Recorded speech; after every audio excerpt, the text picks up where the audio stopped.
Hello everyone, and welcome to my channel. In this video, I explain to you how to find out your Wi-Fi password through a command executed through command prompt window. Some users may forget the password for their Wi-Fi, and if you have more than one Wi-Fi network, the passwords may be forgotten. Fortunately, you can find out the password of every Wi-Fi network connected to your computer.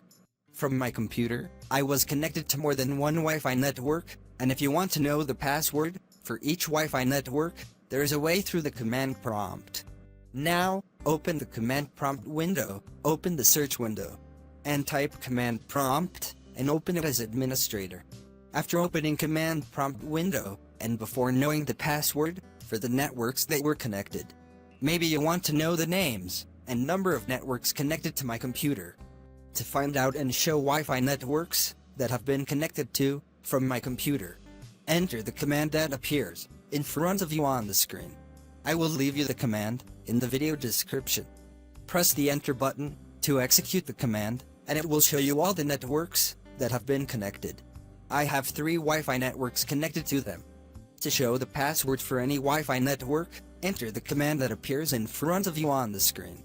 I will leave the command for you in the video description.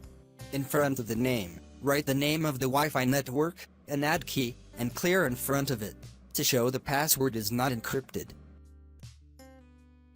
It will show you some information about the Wi-Fi network. At the bottom, under the security settings section, you will find key contact, and in front of it is the password. This is the password for this network, and to know the password for another network that was connected to from my computer, enter the same command, but in front of the name, change the network name, and press the enter button, and it will show you the password, as I told you, under the security settings section and in front of key contact. This way you can find out your Wi-Fi password if it is forgotten. There is more than one other way to know the password of the Wi-Fi network that has been connected, but this method is considered very easy. I hope the video is useful to you, and thank you for watching. I also hope you subscribe to my channel. Thank you all.